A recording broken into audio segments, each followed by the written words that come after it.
Hello guys, welcome back. Okay, so चले आगे पढ़ते हैं फिर। गाइस, आपने कुछ पिछली क्लास में आपने स्ट्रेन के बारे में थोड़ी सी नॉलेज ली थी। ठीक है, स्ट्रेन के बारे में on the basis of strain, अगर आपको स्ट्रेन पता है, ठीक है, तो हम कुछ प्रॉपर्टीज डिफाइन करते हैं मेटेरियल से।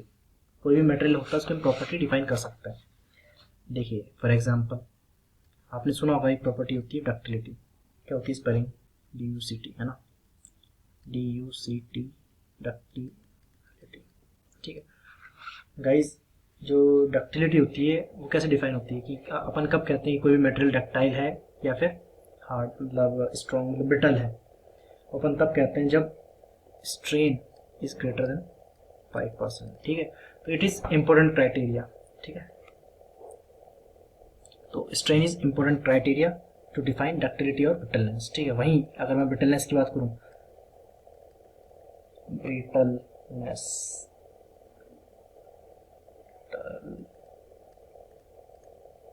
ठीक है, तो स्ट्रेन अगर लगभग 5% से कम है तो हम उस मटेरियल को बोलेंगे मटेरियल इज ब्रिटल। ओके, तो इस तरह से ये डिफाइन करने का काम आती है। ठीक है, मेलिएबल भी एक प्रॉपर्टी है, लगभग सेम सी प्रॉपर्टी डक्टिलिटी की तरह ही। ठीक है, वो थिन शीट्स के अंदर डक्टिलिटी मतलब वायर्स के अंदर हो जाती है। जब अपन इसको ईल्ड करते हैं वायर्स के अंदर। ठीक है, ब्रिटलनेस आपको पता ही है ऑलरेडी। ठीक है, एक और प्रॉपर्टी आपने पढ़ी थी विच इज हार्डनेस। गाइस, इसमें एक क्वेश्चन आया हुआ है। ठीक है, हार्डनेस कई सारे एग्जाम्स में पूछा हुआ है।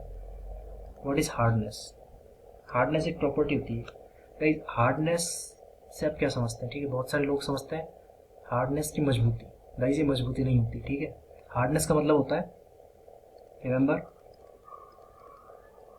Resistance against scratch.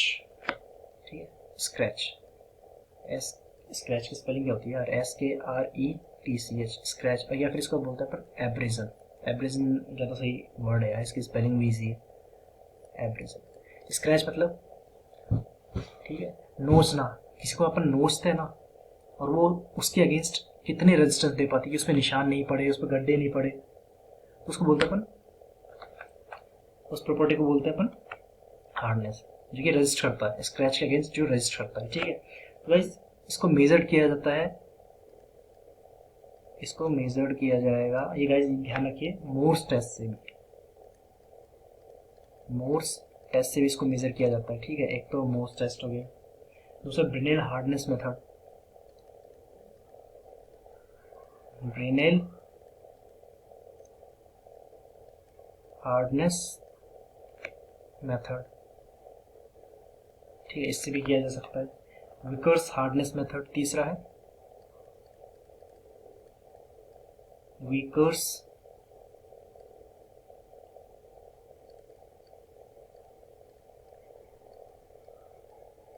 Hardness methods, और रॉकवेल हार्डनेस मेथड। ये चार मेथड है जिसके थ्रू आप हार्डनेस पता कर सकते हो। ठीक है, Rockwell hardness method, Rockwell hardness method. कई बार क्या मैच द फॉलोइंग्स में पूछ लेता है। ठीक है, तो यू मस्ट रिमेंबर, बस जस्ट पढ़ लेना एक बार, ध्यान आ जाएगा आपको। ठीक है, अपन इन चीज से नहीं कर सकते। नाउ गाइस, एक और प्रॉपर्टी होती है कोई भी मटेरियल की, वो होती है रेजिलियंस। ठीक है, रेजिलियंस, यहाँ से थोड़ा सा इंपॉर्टेंट पार्ट चालू हो रहा है यार। ठीक है, रेजिलियंस। ठीक है, रेजिलियंस को अपन डिफाइन करते हैं यू से। गाइस, इसको पहले एक बार मैं डिफाइन कर देता हूँ। ठीक है, resilience, what is resilience? Resilience is elastic strain energy per unit volume.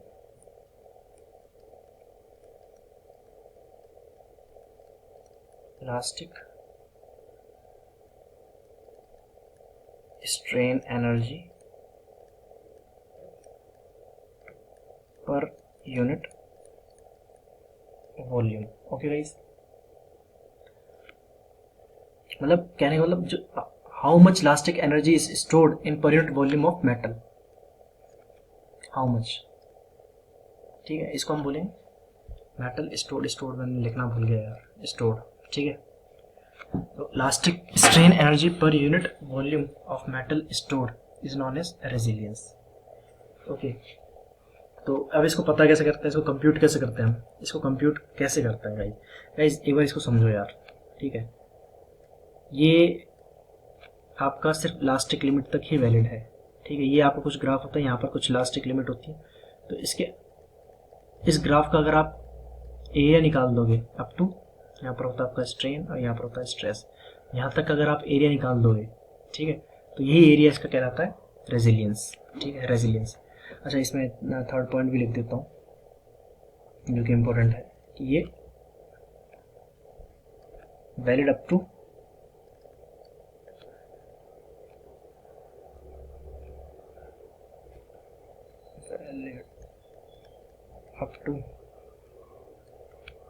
Elastic limit.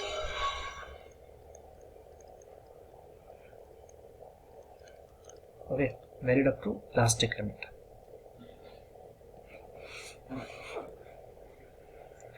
तो गाइज अब इसको निकाले कैसे गाइज, तो मैंने क्या कहा था आपको कि अपन इसको लीनियर मानते हैं। ये यहाँ से यहाँ तक इलास्टिक लिमिट तक एक लाइन की तरह होती है, लीनियरली प्रोपोर्शनल होती है, ठीक है। तो ये एज ए ट्राइंगल बन गया, यहाँ पर एज ए ट्राइंगल बन गया, और यहाँ पर अपन मान लेते हैं एप्सिलॉन नॉट मान लेते हैं। अप टू इलास्टिक लिमिट इसका स्ट्रेन है epsilon not. Okay, then will get the formula half area कैसे हो जाएगा, half base into height, a not base into height. Height कितनी होगी इसकी, यहाँ तक के स्ट्रेस को क्या बोलोगे आप, elastic stress. Okay, elastic stress यहाँ पर मान लेते हैं sigma 1 sigma not, sigma not तक। ओके गाइस, तो ये हो गया आपका resilience.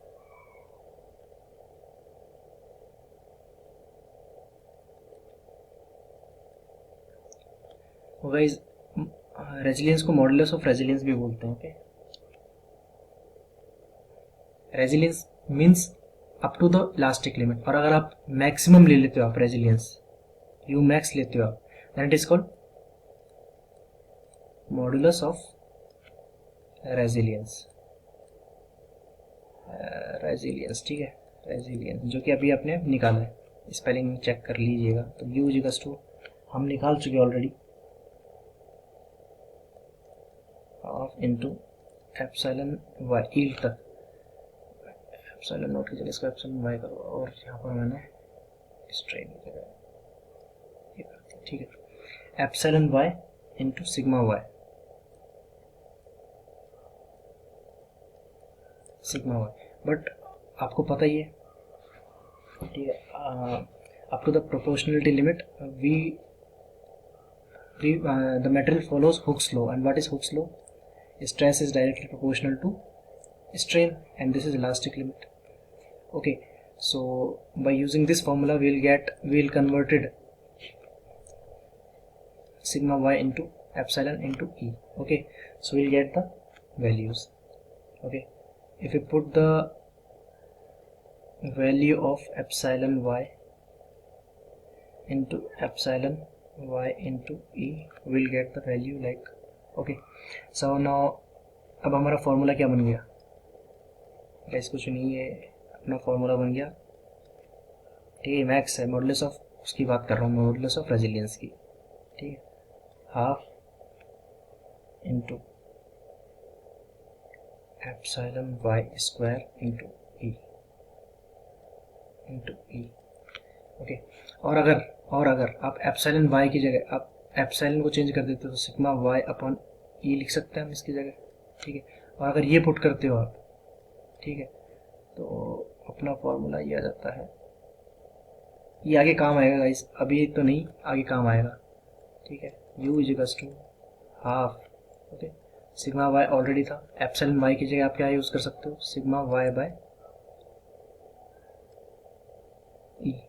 Okay, modulus of elasticity. Okay, it will becomes half, क्या हो रहा है, half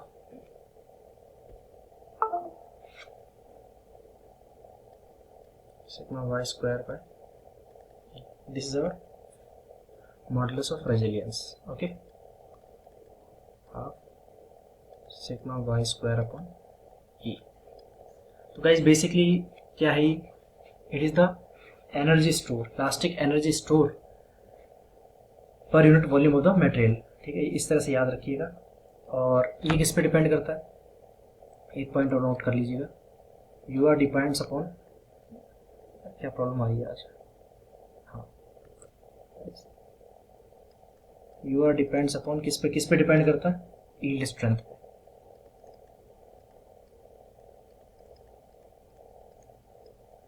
यील्ड स्ट्रेंथ पे, okay, you can see this. ठीक है, यील्ड स्ट्रेंथ पे डिपेंड करता है। Okay right, so now you also must remember that what is proof stress. Proof stress, okay. So guys कई बार क्या होता है, कुछ मटेरियल ऐसे होते हैं हमारे,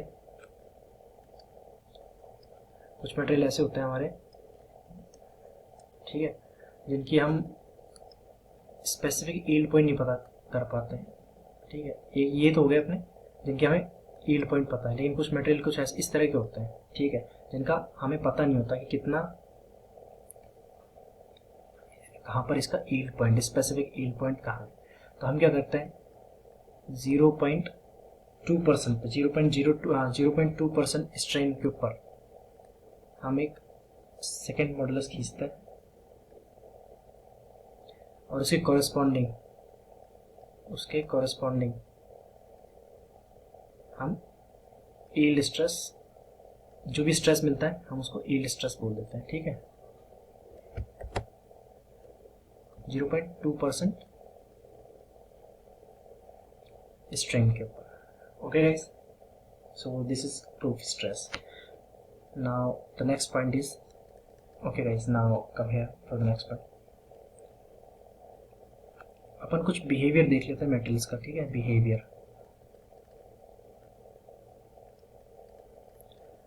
तो ठीक है, पहला आ जाता है आपका लीनियरली इलास्टिक। तो भाई कोई मटेरियल जो लीनियरली इलास्टिक है किस तरह का बिहेव करेगा, आपको पता है लीनियरली इलास्टिक कब तक होता है, up to the elastic limit, ये आपकी इलास्टिक लिमिट, बस इतना ही इसका ग्राफ होता है। ठीक है, इसको बोलते हैं लीनियरली इलास्टिक मटेरियल। और कोई मटेरियल सिर्फ ये बिहेवियर शो कर रहा है तो उसको बोलेंगे लीनियरली इलास्टिक मटेरियल। ठीक है, सेकेंड कुछ भी नहीं, बस आपको एक बार आइडिया लगाना चाहिए इसका। ठीक है, कई बार ग्राफ से पूछ लेते हैं, तो अगर मान लीजिए कुछ इस तरह का ग्राफ है, आप खुद भी इसका नामकरण कर सकते हैं, इसमें कुछ भी नहीं है। ठीक है, ये है, अगर मैं कहूँ कि ये इस तरह से है तो क्या हो जाएगा, और ये अप टू इलास्टिक लिमिट है तो ये हो जाएगा नॉन लीनियर इलास्टिक मटेरियल। ठीक है, नॉन लीनियर इलास्टिक मटेरियल। ऐसे ही सिमिलरली एक तीसरे तरह का मटेरियल और होता है, ठीक है, जो कुछ इस तरह से फॉलो करता है चीज़ों को, मतलब सिग्मा और दिस, यहाँ से ये गया स्ट्रेट एंड देन प्लास्टिक, ये प्लास्टिक रीजन में जाकर रुक जाता है। ठीक है, यहाँ तक तो इलास्टिक था और यहाँ पर आ गया प्लास्टिक, और लीनियर जाता है तो इसको बोलते हैं अपन elasto plastic. Okay, elasto plastic material, elasto plastic material. ठीक है, और इसको एक और नाम है, इसका एक और नाम है विस्कोप्लास्टिक। ठीक है, विस्कोप्लास्टिक। अच्छा, अब आप बताइए, अब एक आप खुद बताइए इसमें इसका क्या नाम दिया जाए। यहाँ पर ये सिग्मा, यहाँ पर है ये, मान लीजिए कोई मटेरियल इस तरह का बिहेवियर शो करता है आपको, यहाँ से स्ट्रेट लाइन, ये आ गया आपका plastic limit, and then this will also proportional. Okay, then what is the name of this material,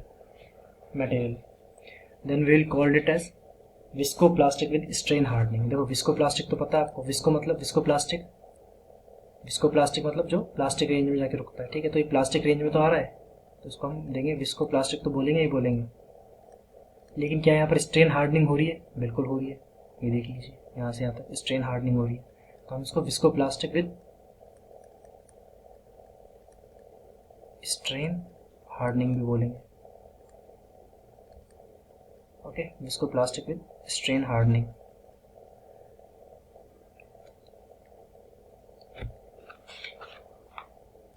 now guys let's see the another property, toughness. Toughness guys, toughness क्या है? देखो, रेजिलियंस के अंदर क्या था? Up to the elastic limit, और toughness के अंदर क्या है? Total strain energy stored per unit volume. Okay, यहां पर है total strain energy, strain energy ENERGY, energy stored per unit volume. ठीक है, यहाँ पर टोटल स्ट्रेन एनर्जी है। ठीक है, ऐसी मॉडुलस ऑफ टफनेस क्या हो जाएगा? मॉडुलस ऑफ टफनेस, ठीक है, इसको अपन डिनोट करते हैं टी से। मॉडुलस, ठीक है, टी इज इक्वल्स टू क्या हो जाएगा गाइस? देखो, इसका डेरिवेशन में से कोई इतना इंपॉर्टेंट नहीं है, आप याद ही रख लेना, आएगा तब बाद में कर लेंगे। Sigma y plus sigma u, u मतलब अल्टीमेट स्ट्रेंथ और वाई मतलब यील्ड स्ट्रेंथ, ठीक है, अपॉन 2 इंटू फेलियर तक आपका स्ट्रेन, EF मतलब फेलियर स्ट्रेन। ठीक है, और इसमें एक और पॉइंट याद रखना, ये इंपॉर्टेंट है वाला पॉइंट, इसमें आपको बेसिकली ये ध्यान रखना कि जो टफनेस इंडेक्स है वो किस पे डिपेंड करता है? वो डिपेंड करता है अल्टीमेट टेंसाइल स्ट्रेंथ पे, अल्टीमेट टेंसाइल स्ट्रेंथ पे, टेंसाइल स्ट्रेंथ। अच्छा, जो रेजिलियंस था, मॉडुलस ऑफ रेजिलियंस, वो किस पे डिपेंड करता है? वो डिपेंड करता है यील्ड स्ट्रेंथ पे। ठीक है, यील्ड पे, ठीक है, ये ध्यान रखना। ओके, नाउ गाइस 2-3 पॉइंट और बचे, फिर आपका ये चैप्टर खत्म, इंट्रोडक्शन खत्म। ठीक है, ठीक है, तो आइए नेक्स्ट पॉइंट पे, failure in ductile material.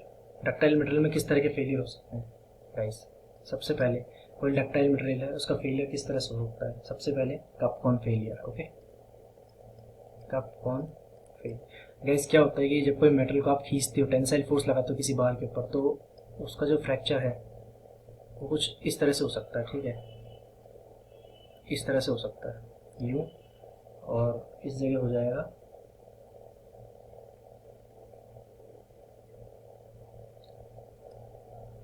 Guys, ये देखो कप की तरह शेप हो गई, और ये कौन हो गया इसका। ठीक है, और ये एंगल भी होता है, ये 45 डिग्री का होता है। ठीक है, ये ध्यान रखना, ये 45 डिग्री का होता है।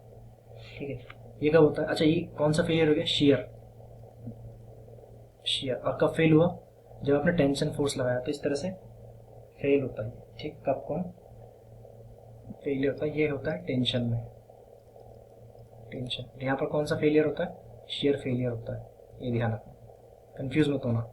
टेंशन जब आप लगाओगे फोर्स, तब आपका कप कॉन फेलियर होगा, और ये शेयर फेलियर होता है, और ये 45 डिग्री एंगल बनाता है। ये आपसे, ये देखिए, ये 45 डिग्री एंगल बनाता है। ठीक है, ये पूछ लेता है यार, ये एग्जाम में पूछता है छोटे छोटे पॉइंट्स।